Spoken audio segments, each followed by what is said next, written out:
Hello everyone, Radhe Radhe. कैसे हैं आप सब? आई होप कि आप सब बहुत अच्छे होंगे। सावन का महीना शुरू हो चुका है और हमारे यहाँ पे जो सावन का महीना होता है वो पूर्णिमा के बाद से शुरू हो जाता है। लेकिन कर्नाटका में जैसे महाराष्ट्र साइड होता है ना कि अमावस के बाद से वो लोग सावन के जो सोमवार होते हैं उसको स्टार्ट करते हैं, तो यहाँ पर कर्नाटक में भी अमावस के बाद से ही जो सावन का महीना होता है वो शुरू होता है या उसके फास्ट करते हैं सोमवार के। तो अभी पहला सोमवार तो हमारा जा चुका है और आज का मैं जो व्लॉग बना रही हूँ वो एक्चुअली इसलिए है कि आज मैं पहली बार अकेले मार्केट जा रही हूँ। रुदी के पापा जा चुके हैं ऑफिस, रुदी जा चुका है स्कूल और अभी 4 दिन से यहाँ पे कंटिन्यू बारिश बहुत हो रही है और मतलब स्कूटी से जाना, कहीं अगर दूर जाना हो तो पॉसिबल नहीं है अगर कोई सामान साथ में है आपके तो। और मेरे घर का आटा जो है वो फिनिश हो रहा है, मुझे ख़रीदना है आटा। हमारे यहाँ पे ना गेहूँ नहीं मिलता है और चक्की भी अवेलेबल नहीं है। जैसे हम लोग आटा परचेज़ करके फिर चक्की में उसको पीसने के लिए देते हैं ना, तो यहाँ पर चक्की और आटे का कोई लेना देना नहीं है। तो यहाँ पर एक मील की तरह एक शॉप है, वहाँ पर आपको पिसा पिसाया आटा मिल जाता है, वो भी फ्रेश। और उसके अलावा आपको ज्वार, बाजरा और रागी, जो भी उसके अलावा भी, गेहूं के अलावा भी कोई अगर आटा चाहिए तो वो भी आपको वहाँ पर अवेलेबल होता है। तो हम लोग जब से यहाँ पर आए हैं कर्नाटक में तब से हम लोग उसी मिल से मतलब आटा परचेज़ करते हैं, क्योंकि हम जो आशीर्वाद और सिल्वर कॉइन यूज़ करते हैं ना, मान लो हम लोग पहले करते थे, तो उसमें ना मैदे की क्वांटिटी बहुत ज़्यादा होती है, तो वो हेल्थ के लिए अच्छा नहीं होता। तो इसीलिए अभी हम लोग यहाँ से तो परचेज़ कर नहीं सकते हैं वो सब चीज़ें, तो इसीलिए हमने सोचा कि एक पता किया जाए। तो यहाँ आने के बाद हमने काफ़ी सर्च किया तो पता चला कि एक शॉप है जहाँ पर फ्रेश गेहूं का आटा मिल जाएगा, पिसा हुआ। बिल्कुल आपको गेहूं खरीदने की ज़रूरत नहीं है, चक्की पे जाने की ज़रूरत नहीं है। तो हम लोग 15 केजी के अराउंड, मतलब 15 किलो के आसपास एक बार में आटा लेकर आ जाते हैं। उसको अच्छे से स्टोर करके रखते हैं तो वो 2 महीना या 2.5 महीना चल जाता है 3 लोगों में। और अभी टाइम, और फिर मेरे फास्ट इतने हो जाते हैं, हमारे दूसरे फास्ट हो जाते हैं, तो हम 3 लोगों के हिसाब से वो काफ़ी चल जाता है। फिर कभी बीच में इडली बन जाती है, कभी कुछ बन जाता है, तो इसलिए आटा इतना तो हम लोग मतलब कंज्यूम कर लेते हैं कि 2 से 2.5 महीने चल जाता है। तो अभी आटा होने वाला है फिनिश और 1-2 दिन का ही बचा है। और बारिश इतनी ज़्यादा हो रही है यहाँ पर, अभी 4 दिन से कंटिन्यू बारिश हो रही है। तो अगर मैं सोचूं कि मैं जाकर स्कूटी पर जाकर अगर आटा रख के ले आऊँ तो वो रिस्की होगा, फिर वो अगर ख़राब हो गया, क्योंकि 15 किलो आटा एक साथ ख़राब हो जाना। उसके अलावा भी मुझे हाफ केजी दूसरी चीज़ें लेनी ताकि मैं उसको घर में मल्टीग्रेन बना सकूँ। तो वहाँ पर मल्टीग्रेन आटा तो अलाउ मतलब मिलता ही नहीं है, तो मैं क्या करती हूँ ना कि नॉर्मल गेहूं का आटा लेती हूँ, साथ में रागी का, बाजरा का और ज्वार का भी ले लेती हूँ, और फिर उन सबको आपस में मिक्स करके एक मल्टीग्रेन आटा घर में ही तैयार कर लेती हूँ। तो डेली यूज़ में हम मल्टीग्रेन आटे की रोटी खाते हैं, और जैसे कभी पूड़ी बनाना है, पराठे बनाने हैं, तो एक सिंपल आटा साइड में भी रखा होता है। तो अब रुदी के पापा को आने में हो जाती है बहुत देर, तो जब तक वो ऑफिस से आते हैं तब तक वो जो शॉप है आटे की मैं आपको बता रही हूँ वो बंद हो जाती है 8 बजे तक। तो और दूसरी बात है कि अगर वो आ भी जाए मान लो कभी, तो बारिश की वजह से स्कूटी पर लेकर आना ख़राब हो जाएगा आटा।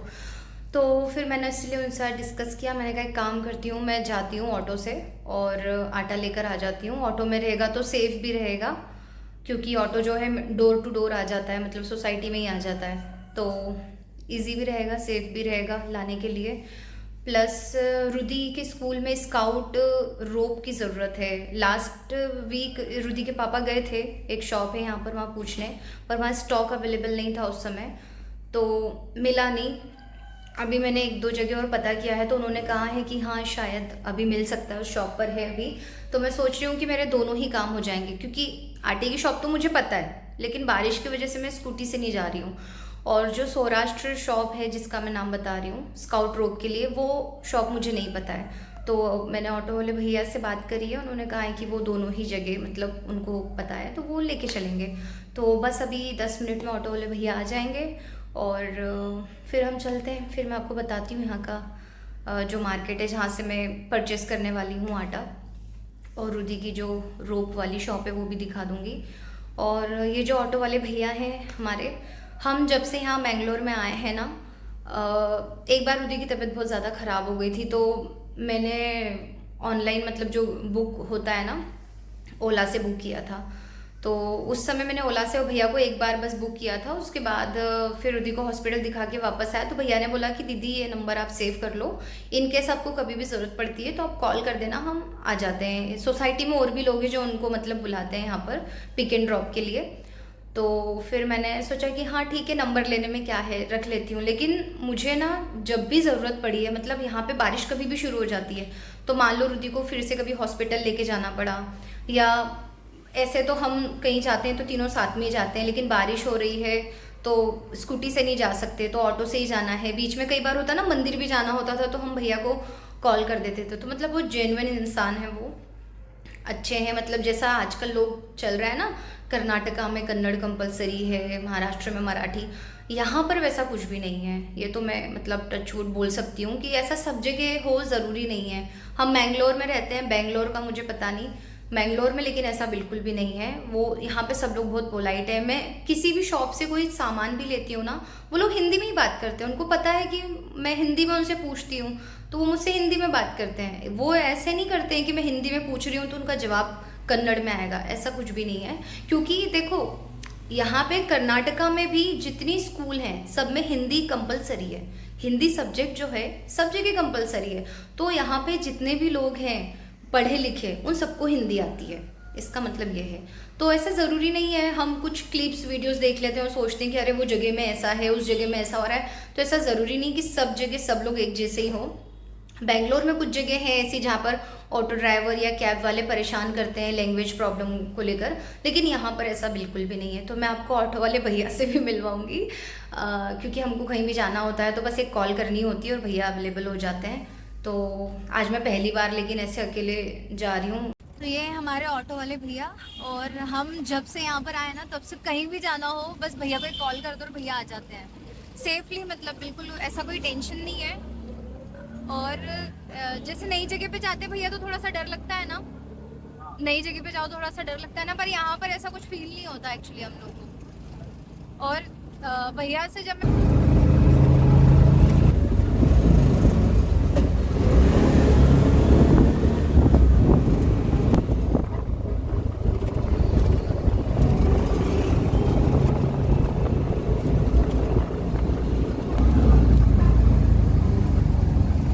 मैंने ना अभी एक वीडियो बनाया था, तो उसमें मैंने बोला था कि मैं अपने ऑटो वाले भैया से मिलवाऊंगी। काफ़ी लोग देखते हैं ना उस नॉर्थ साइड के, तो उन लोगों को ऐसा लगता है कि कैसा है क्या है। शॉप क्लोज है शायद भैया, है ना? इधर ऊपर आप जाइए, ऊपर जाना पड़ेगा। ऊपर है। अच्छा, मेरा नाम गौतम। भैया का नाम गौतम है। और देखो भैया ने हिंदी में बोला है, तो कोई भी ये जो मतलब झूठी अफवाहें फैलाते हैं ना कि कर्नाटका में हिंदी अलाउड नहीं है एंड ऑल, क्यों भैया ऐसा कुछ है क्या हमारे यहाँ? इधर ऐसा नहीं है ना? इधर बैंगलोर में ऐसा नहीं है, हाँ कुछ जगह में ऐसा है, हाँ लेकिन इधर बैंगलोर में ऐसा कुछ नहीं है। हाँ। बैंगलोर में तो सब बहुत जगह का लोग रहते हैं, तो सब लोग इधर बैंगलोर वालों में ऐसा कुछ नहीं बोलते हैं कि आप इधर का लैंग्वेज बात करो। आप आपसे बैंगलोर वाला बहुत का भी आप लैंग्वेज बात किया तो भी वो लोग जानते हैं, तो आप वो लोग जरूर बात करेंगे। तो अभी हिंदी भाषा में आप हिंदी। शांति का माहौल है, बहुत अच्छा, अच्छी जगह है, अच्छे लोग हैं। और हम जब भी यहाँ बाहर निकलते हैं तो सेफली मतलब अच्छा लगता है। और वैसे भी हम भारत में रह रहे हैं, कोई ऐसी कंट्री में नहीं रह रहे हैं जहाँ पर हम लोग को डर लगे, है ना। ये हमारा देश है, हम कहीं भी रह सकते हैं। तो जो लोग अगर ऐसा सोच रहे हैं तो उनको ऐसा नहीं सोचना चाहिए। सब लोग मिलजुल के भी रह सकते हैं। हाँ आपको जैसा चाहिए वो साइट में बनाएंगे। ठीक है भैया। इधर ही जाता था घर से। हाँ भैया, आपने आपने ड्रॉप किया था ना हम लोगों को। हाँ, हम दोनों ऑटो से आ गए थे रुदी और मैं, और रुदी के पापा आ गए थे ऑफिस से। मैंने आपको ही बोला था ना भैया, बता देना आप। वही वो अंदर एक जगह थी। हाँ हाँ हाँ, पर वहाँ पर बहुत अच्छे अच्छे पीस थे, पता है, गणेश जी के।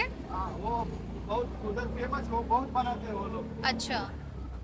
उधर बहुत लोग आते हैं। हाँ, सारे बिक गए थे ना, क्योंकि और बहुत सारी बड़ी बड़ी मूर्तियाँ भी थी। हाँ, उधर जब चालू होगा तब से लेके जाने चालू करते हैं लोग। अच्छा।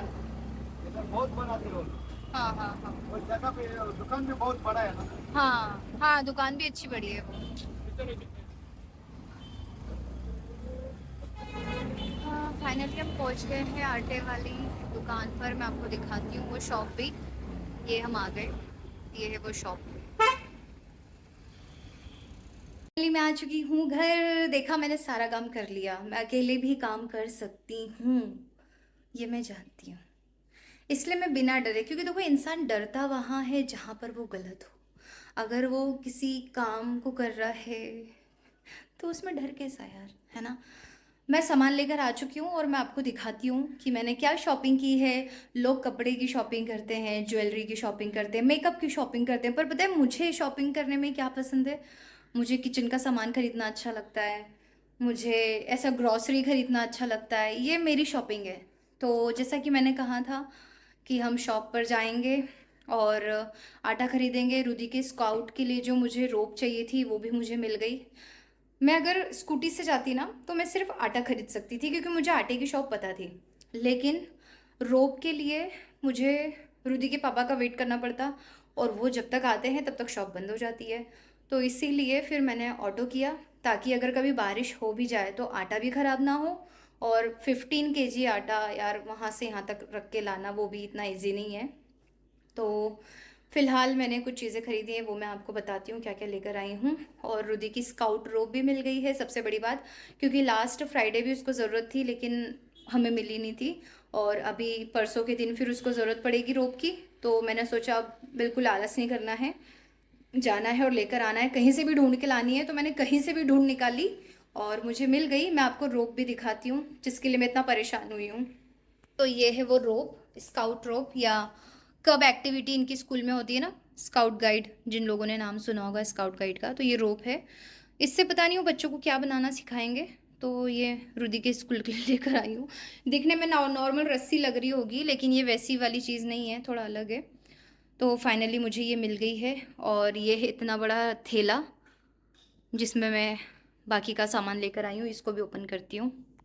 ऑटो वाले भैया से इतनी सारी बातें करी, क्योंकि ऑटो वाले भैया नए नहीं है ना मेरे लिए, तो काफ़ी पुराने हो चुके हैं भैया। तो वो अपने मन से बता रहे थे कि यहाँ पे जो मंदिर है वहाँ पर कौन से देवी देवताओं की पूजा होती है। वो भैया मुझसे डिस्कस कर रहे थे, वो इसमें कैप्चर नहीं हुआ। हम लोग गणेश जी कब बैठने वाले हैं वो बात कर रहे थे। और जितनी भी ऑटो वाले भैया से आपसे से मैंने बात की है वो आपने सुनी ली होगी अभी वीडियो में। तो चलो अब हम ये देखते हैं कि सामान क्या क्या है। यहाँ पर है, ये देखो, 5 किलो के 3 पैकेट हैं और इसके अंदर है गेहूं का आटा। मतलब वहाँ पर ना ऐसे ही वो लोग फ्रेशली इसको पीस के रख देते हैं। तो ये 5-5 किलो के 3 पैकेट है, मतलब ये 15 किलो आटा है। और साथ में मैंने लिया है ये रागी का आटा, ये रागी है। और साथ में जवार है और बाजरा है। तो ये रागी, बाजरा, जवार और साथ में ये 15 किलो का आटा। तो इसमें से 10 किलो वाला जो ये 2 पैकेट है, इसमें मैं इसको मल्टीग्रेन बनाऊंगी इन तीनों को मिक्स करके। और एक जो पैकेट है वो एज इट इज़ रखी रहूँगी, ताकि कभी पूड़ी बनानी हो, नॉर्मल रोटी खाने की इच्छा हो तो वो आटा भी हो मेरे पास। तो अभी ये 2-2.5 महीने का मेरा स्टोर हो गया है। क्योंकि इसके अलावा ना मैं कई बार इडली बना लेती हूँ, है ना, दाल चावल बना लेती हूँ, जैसा भी जिस दिन हल्की भूख होती है तो उसके हिसाब से खाना बन जाता है, ठीक है। और ये रवा भी बहुत अच्छा मिल रहा था। मतलब हम जो मार्केट से लेते हैं ना, देखो कितना एकदम साफ़ सुथरा रवा है, मार्केट वाला नहीं है, ये भी पिसा पिसाया रवा है। तो ये मैंने ½ kg लिया था, क्योंकि रुधि को कई बार उत्तपम हो गया या फिर उसको अप्पम बना के दे देती हूँ स्नैक्स में। और ये पापड़ बहुत अच्छे हैं, आलू के पापड़ हैं ये। और रुधि को और उसके पापा को ना दाल चावल और खिचड़ी के साथ पापड़ बहुत पसंद है। तो अगर दाल चावल या खिचड़ी बनी हो और पापड़ नहीं हो तो उन दोनों को मज़ा नहीं आता। तो इसीलिए मैंने एक या आलू का पापड़ का बस एक ही पैकेट लिया है। और मैदे की कुकीज़ की जगह मैंने लिया है ये रागी का। ये रागी की कुकीज़ हैं जो हेल्दी भी है। जैसे कभी कभी रुधि मुझसे बिस्किट्स की डिमांड करता है कि मम्मा मेरा बिस्किट खाने का मन है, तो उसकी जगह मैं उसको ये रागी वाली कुकीज़ दे दूँगी। तो आज फाइनली मैंने इतना सामान, और ये सारी चीज़ें मैंने उस एक ही शॉप से ख़रीदी है जहाँ से मैंने आटा लिया है, ठीक है। ये सब एक ही जगह से ख़रीदा है। ये एक स्काउट भवन होता है वहाँ पर स्काउट और कब से रिलेटेड सब चीज़ें मिलती है, तो ये मैंने वहाँ से लिया है, बाकी सब चीज़ें एक जगह से खरीदी है। तो फाइनली आज की शॉपिंग हुई मेरी पूरी। आई होप कि आपने इसे एंजॉय किया हो, इस ब्लॉग को एंजॉय किया हो। तो आपने जहाँ कहीं से भी इस ब्लॉग को देखा है, मुझे कमेंट करके ज़रूर बताएं आपको मेरा आज का ब्लॉग कैसा लगा। आज की हमारी बाहर की ऑटो वाली जर्नी कैसी लगी वो भी मुझे बताएं। और अभी क्या टाइम हो रहा है, अभी शायद बज रहे हैं 12:30, 12:30 से थोड़ा सा ऊपर। तो बस अभी सबको सेट करना है, खाना खाना है, उसके बाद फिर रुदी को स्कूल लेने जाना है, स्कूल से आएगा तो ट्यूशन छोड़ने जाना है, उसके बाद फिर शाम के खाने की तैयारी करनी है। तो मेरा आज का व्लॉग मैं यहीं पर एंड करती हूँ। आपसे मिलती हूँ मैं जल्दी किसी अलग अजीब से अतरंगी नए व्लॉग के साथ। तब तक आप जहाँ से भी इस वीडियो को, इस व्लॉग को देख रहे हैं, मुझे कमेंट करके ज़रूर बताएं। और अगर आपको व्लॉग पसंद आ रहे हैं और अगर नहीं भी पसंद आ रहे हैं तो भी इसको लाइक ज़रूर करें, शेयर ज़रूर करें और सब्सक्राइब ज़रूर कर दें। तो मैं आपसे मिलती हूँ नेक्स्ट व्लॉग में, तब तक के लिए राधे राधे।